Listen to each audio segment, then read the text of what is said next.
আজকের এই ভিডিওতে আমরা আলোচনা করতে চলেছি রায় ও মার্টিন প্রশ্নবিচিত্রার পঞ্চম শ্রেণীর দ্বিতীয় বার্ষিক মূল্যায়ন 2026 অর্থাৎ সেকেন্ড ইউনিট টেস্টের বাংলা বিষয়ে যে 3 দাগের প্রশ্নপত্রটি রয়েছে অর্থাৎ Bardhaman municipal girls high school HS বিদ্যালয়ের সমস্ত প্রশ্নের উত্তরগুলি সমাধান করব।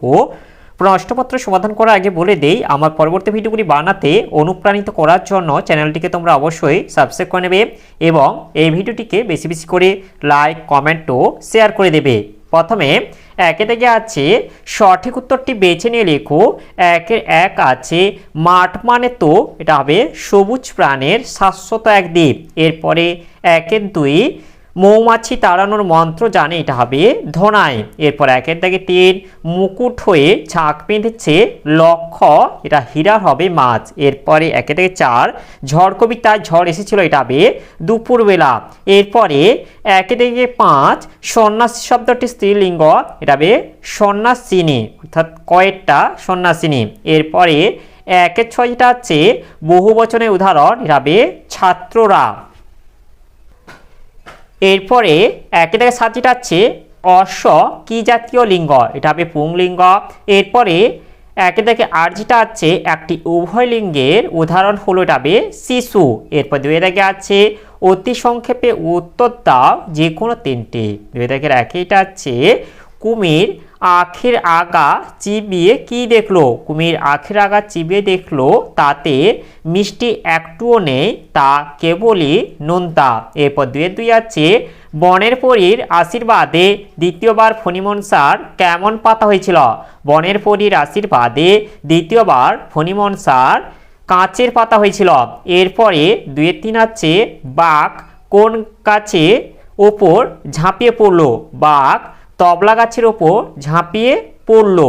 এরপরে 2-4 যেটা আছে কে স্বেচ্ছায় বৃষ্টি আনার কাজে নিযুক্ত হয় তবে ব্যাঙ স্বেচ্ছায় বৃষ্টি আনার কাজে নিযুক্ত হয়। এরপরে 3 দাগে আছে অতি সংক্ষেপে উত্তর দাও যে কোনো 3টি। 3 দাগে 1 এটা আছে কবি কাজী নজরুল ইসলাম রচিত গানগুলিকে কি বলা হয়। কবি কাজী নজরুল ইসলাম রচিত গানগুলিকে নজরুল গীতি বলা হয়। এরপর এটা আছে 3-2 সূর্য কখন ডোবে ডোবে তবে সূর্য সন্ধেবেলা ডোবে ডোবে। এরপরে 3-3 আছে মায়াতরু কবিতায় সকাল হলে কি থাকতো না। এটা হবে মায়াতরু কবিতায় সকাল হলে মাছ থাকতো না। তোমরা এই যে বলে দেবে সকাল হওয়ার সাথে সাথে বনের সেই মায়াতরুর অদ্ভুত রূপগুলো মিলিয়ে যেত, তখন সেখানে মাছের মতো উজ্জ্বল সেই রূপলি ঝালর আর দেখা যেত না, কেবলই একটি সাধারণ গাছই পড়ে থাকতে দেখা যেত। এরপরে 3-4 যেটা আছে ঝড় কবিতায় শিশুর দলের কোথায় পালিয়ে যাওয়ার কথা বলা হয়েছে। ঝড় কবিতায় শিশুর দলের ঘরের কোণে পালিয়ে যাওয়ার কথা বলা হয়েছে। এরপরে 4 দাগে এটা আছে সংক্ষেপে উত্তর দাও যে কোনো একটি। 4 দাগে 1 এটা আছে অনাবৃষ্টির ফলে মানুষ গাছপালা পশু পাখি কেমন অবস্থায় হয়েছিল।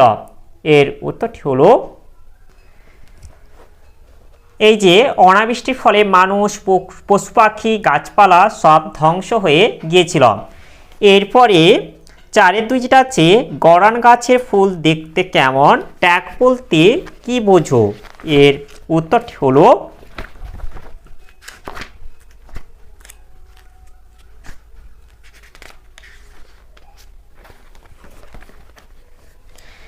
এই যে গরান গাছের ফুল দেখতে হলুদ রঙের। আর এরপর এটা হচ্ছে ট্যাগ। এই যে ট্যাগ উৎস হচ্ছে শিবশঙ্কর মিত্রের মধুহান্তে বাঘের মুখে শীর্ষক রচনাংশ থেকে ট্যাগ শব্দটি গৃহীত। প্রসঙ্গ ধনাই আরজান ও কফিল মধুর কলসি নিয়ে বনের পথে যেতে যেতে তাদের সামনে ট্যাগ দেখতে পেয়েছিল। আর ব্যাখ্যাটা হচ্ছে দুটি ছোট নদীর একসঙ্গে মিলিত হওয়ার ফলে যে ত্রিভুজখণ্ড তৈরি করে সেই ত্রিভুজের ন্যায় জমির শীর্ষদেশকে ট্যাগ বলে। অর্থাৎ তোমরা এই যে যেটা ব্যাখ্যাটা এটাই বলে দেবে কেবলমাত্র, অর্থাৎ বলবে যে দুটি ছোট নদী একসঙ্গে মিলিত হওয়ার ফলে যে ত্রিভুজখণ্ড তৈরি করে সেই ত্রিভুজের ন্যায় জমির শীর্ষদেশকে ট্যাগ বলে, এটাই বলে দেবে।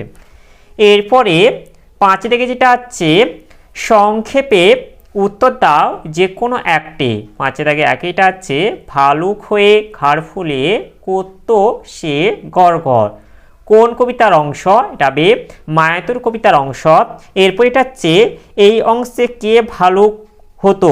এই অংশে মায়াতরু বা মায়াবী গাছটি ভালুক হতো।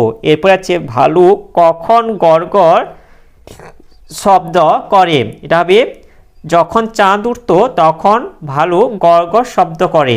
এরপরে 5 দাগে 2 যেটা আছে কবির ছেলেবেলার কোন গান কখন মনে পড়ে?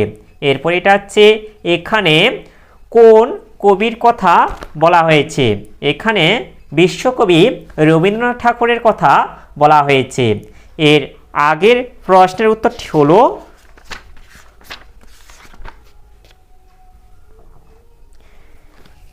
এই যে এখান থেকে বলে দেব, এই যে যখন বাতলা হয় কবির ছেলেবেলায় গান মনে পড়ে। আর ছেলেবেলায় গানটি হলো বৃষ্টি পড়ে টাপুর টুপুর নদে এলো বান। এরপরে 6 দাগে যেটা আছে লিঙ্গ পরিবর্তন করো যে কোনো 4টি। 6 দাগে একইটা আছে তরুণ, তরুণ থেকে এটা হবে তরুণী। এরপরে 6 দাগে 2 যেটা আছে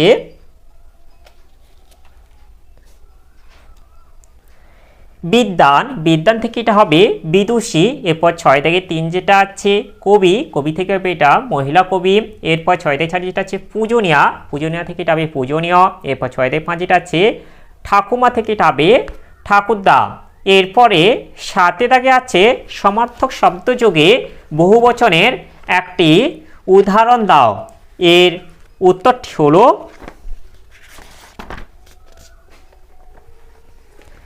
এই যে সমার্থক শব্দযোগে বহুবচন, যেমন হচ্ছে বিয়ে বাড়িতে লোকজন কত হলো।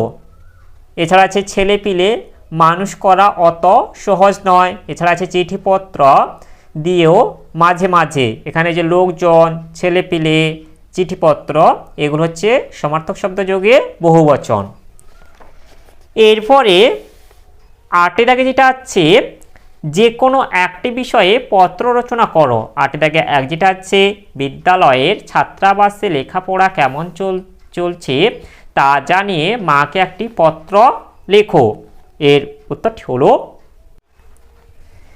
এই যে এখানে আছে ছাত্রাবাসে লেখাপড়া কেমন চলছে জানিয়ে বাবা ও মাকে আছে, এটা তোমরা কেবলমাত্র মাকে করে দেবে, দিয়ে চিঠিটা লিখে দেবে। দেখে নাও তোমরা এইভাবে লিখে দেবে, ভালোভাবে তোমরা চিঠিটা দেখে নাও। এরপরে 8 দাগে 2 যেটা আছে গরমের ছুটি কেমন কাটিয়েছো তা জানিয়ে বন্ধুকে একটি পত্র লেখো। এর উত্তরটি হলো এখানে তোমাদের আছে গরমের ছুটি কেমন কাটালে জানিয়ে দূর থেকে লেখা ভাইয়ের চিঠি প্রত্যুত্তর দাও। এটা এখানে তোমাদের ভাইকে দেওয়া আছে, তোমরা এই পরিবর্তে তোমার বন্ধুকে করে দেবে, দিয়ে এখানটা একটু চেঞ্জ করে কিছুটা এইভাবে লিখে দেবে। তাই দেখিয়ে দিচ্ছি, তোমরা এটা দেখে নাও ভালোভাবে।